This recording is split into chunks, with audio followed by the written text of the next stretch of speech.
Thank you very much for inviting me. I feel really honoured and excited to be part of this confluence. This morning was really fantastic, full of great ideas. Speaking under the title of Edge of the Imagination seems somewhat fitting for me. I've always believed that that's what we do as designers and educators. We deal with the edge or boundary or border of the possible. So today I was asked to talk a little bit about speculation and fiction. So I thought I'd try to explore different ways in which fiction works through design and technology. Oh, my name's Matt.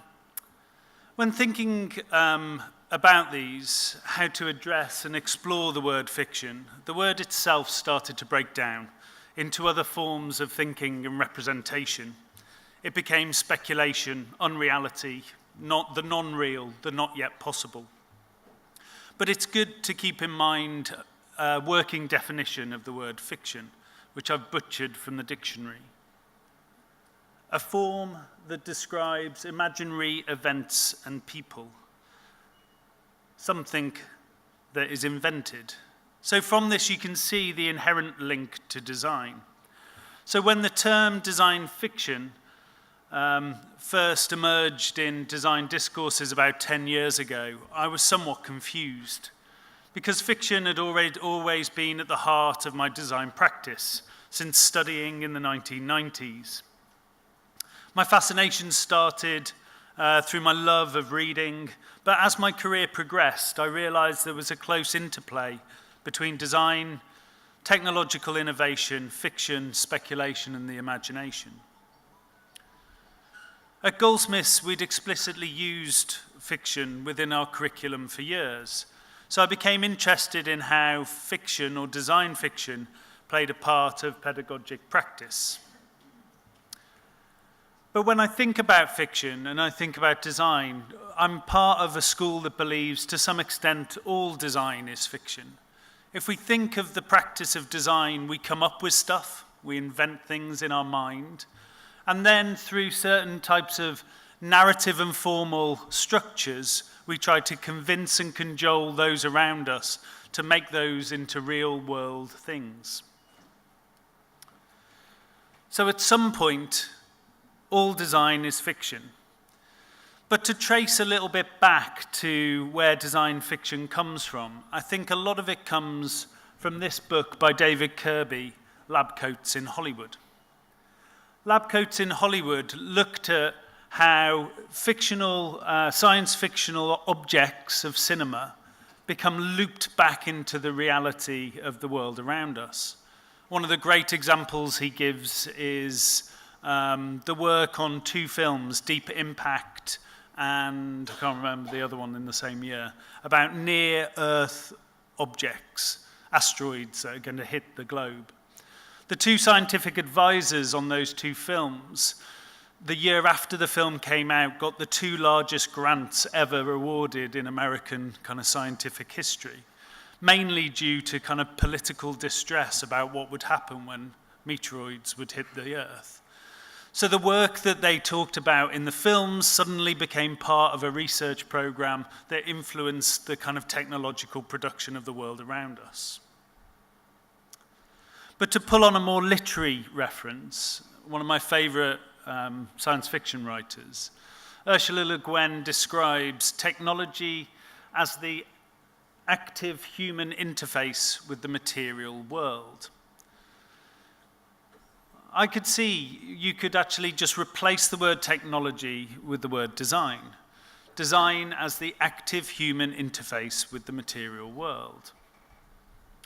So design fiction has a long, rich history from the Italian radicals through to the work of Dunham-Raby in the late 1990s. This is where fiction became operationalized in a way to think through the technological implications of the technologies developed in the world. Instead of fully leaping into some of these innovations and then looking back to the problems that they'd caused us, how can we in some way start to question through narrative functions and objects the way that these objects would infuse and infect our lives? This had been worked on spatial things 30 years earlier with people like Superstudio. So one of the things once starting to think about fiction in design is whereabouts within the design process does fiction lie? How can it be used in different modes and mediums within the design process to gain additional and extra traction? Within our degree course at Goldsmiths, we build that in 2 ways. The middle box there at the start of our second year is around world building. So we run a project called Cults, Cowboys and Coney Island, and what that aims to do is allow students the opportunity to build fiction, understand the realities of that fiction, of those worlds that they build, and then start to design and invent the ramifications of the objects around them. So here, fiction becomes a form of prototyping, a way of thinking through the implications and the ideas which come from your imagination. So with Cults, Cowboys and Coney Island, we take 3 interrelated points of starting. The first is the Cowboys of Kinshasa. Here we look at the kind of viral and diffused nature of media production. The Cowboys of Kinshasa are a wonderful example that in Kinshasa in the 1960s, they inserted 2 mainstream cinemas. But the only form of cinema production available to them was American Westerns. So here you started to see street gangs in Kinshasa adopt certain cultural traits of American Western movies. Here, ideas kind of moved as viruses around the globe, creating certain tics, behaviors, performances, and clothes. The second point of reference was the Panawave cult in Japan. Here, members of this form of Christian sect believed that electromagnetic radiation was destroying their souls. So they went through the countryside cloaking the world in white cloth to protect and fight away the electromagnetic radiation. So here what we see is a moment of faith, the idea that a white cloth can defend their souls from electromagnetic radiation, but the idea that they can also materially produce the world around them in light of their own ideology. And the third was a rather terrifying idea of Luna Park in Coney Island in New York, where at the turn of, in the 1920s, when Luna Park started, they created a spectacle where people could go and visit premature babies to pay 25 cents to see a premature baby, which is really disturbing in our current context. But one of the fascinating things about this freak show was that because of the income stream that it created some of the first technological advances in incubations. So here we see this strange, weird world of entertainment becoming part of medical evolution and innovation. So what we asked the students to do was choose a special interest group, a cult, or a group of people, and then imagine an island or a world, a country around that ideology, and then build things to represent that world. One of our students decided that they'd use the Jedi Church from Star Wars, and quotes, "The Jedi Church believes there is one all-powerful force that binds things together in the universe," and they believe that was gravity. So from that, they started to do experiments of themselves spinning around in our studios, and eventually built a series of architectures kind of churches to the modern gravity. Another project looked at dowsing and the ancient form of finding underwater resources.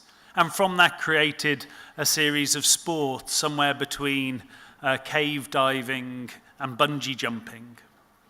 All this project shows us is that you can start to create certain forms of almost ridiculous narrative and then build a design world around it. I'll come on to why this is relevant in a minute. So to tie it back into the edge of the imagination and how technological innovation can be formulated in certain ways, this quote by Hazlitt in 1822, "The future is like a dead wall or a thick mist hiding the objects from our view." So here, design is about clearing out that thick mist and trying to imagine the world in which we're going to live. So back to that initial quote, a form that describes imaginary events and people. Another role that fiction can play in design is helping us think and understand and navigate the complexities of the world. In this way, fiction can be seen as sense-making, the narratives we tell ourselves to understand the world around us. Design's role in the interpretation, reading, scripting, and performing of the possibility space of users, the construction, whether fictional or not, of the other, the mythical user, means that we constantly seek and invent empirical methods to grasp the reality of other people's lives. An example of this is one of my colleagues at Goldsmith's work in terms of the probe tools. As we know, whether through history of psychology, philosophy, anthropology, behavioral economics, or sociology, understanding the subjective reality of another person is a complex affair. As design educators, we aim to expose some of those complexities to our students, arming them with the tools and techniques to uncover the motivations and the behavioral norms of users. Through this examination of the other, we hope to build empathetic connections with those people for whom we design. We're fully aware that the approximations that we generate through user profiles and personas are limited fictions, essentialized and operationalized to achieve a shorthand for a target market. Even in the age of big data, where companies like Google and Facebook can have ever more finely detailed understandings of our moods, our motivations, and our desires, it's still based on crude algorithmic assumptions that mask difference. Some examples of how fictions are normalized and operationalized within everyday life are introduced to us through the book Fiction as Method by John K. Shaw and Theo Everson. The book starts with Null Island, at the center of the world's GPS systems. This 1 meter squared fictional landmass at 0 degrees east and 0 degrees west enables all of the world's satellites to function. Shaw and Reeves Everson go on in their introduction to describe laughter yoga, a practice that encourages a simulated laughter as a practice to bring about relaxation and joy. In its non-linear semiotic meshwork leads to the physiological positive response. The brain can't understand the difference between false and real laughter. The release of endorphins are the same either way. As designers, we have the power to blur lines between the real and the fictional. I think it's important to understand how designing fictions and speculations operate in the real. How design for debate isn't as simple as putting some work in a gallery and hoping that people will talk about possible futures that are represented. One of the seminal pieces of critical design was the audio tooth implant by Auger Loiseau in 2001. Jimmy Loiseau is a colleague of mine and a good friend, and I've been familiar with the background of the stories and the evolution of the project for over a decade. The project was developed when Jimmy, as a researcher in the Helen Hamlin Research Studio with James in his second year of his master's, the work was shown at the Science Museum and took off. The idea was inserted into the mainstream and they loved it. What was an idea? A speculation on a possible direction of mobile telephony, a fiction to question the role of microelectronic miniaturization and the development of augmented biotechnology, became the invention of the year in Time magazine in 2002. That object that they designed, which the electronic circuitry is actually a piece of old TV, and the tooth is about that big, so it's completely made up, that then got inserted into a real invention and became the invention of the year. Jimmy receives continual feedback about how this college project, this fiction, became real. He's been told about it appearing in a pub quiz, presented as a real piece of technological invention. In fact, one of our colleagues lost the quiz because he knew it wasn't real. I know that Jimmy always had been interested in the role of how media and popular cultural forms are a site of the construction of our technological futures. So in some ways, the debate or the forum for the discussion to take place about the pros and cons of a device was the tabloid media. Opinion was sought, here's the CNN thing at the time, and it was debated. They had a lot of emails from doctors really concerned about the harm, the psychological harm that this object could create. But as with all design, when inserted into the world, when left to roam free, unintended consequences will always arise. With this project, this happened in a series of text messages that Jimmy received 16 years after the project was completed. To protect his identity, I will call this person M. Over a period of a month, M sent numerous text messages to Jimmy. There's probably only one person in the room who'll be able to read this because he's a Scouser, but everybody else, it's a hard thing to read. But these series of text messages included threats of grievous bodily harm and demanded that Jimmy remove the fictional implant that was implanted in his jaw by the Secret Service to whisper evil messages into his head. It became clear that M believed that somebody had inserted this into his jaw. So one of the things I'd like to finish on is to ask some core questions. How do critical and speculative design engage in the real? How do we understand or track the ethical, political, and emotional impacts of the work when we're operating on a fictional, representational, subjective way? And how do we understand the ripples that affect the future, the feedback loops that move into reality? Thank you very much.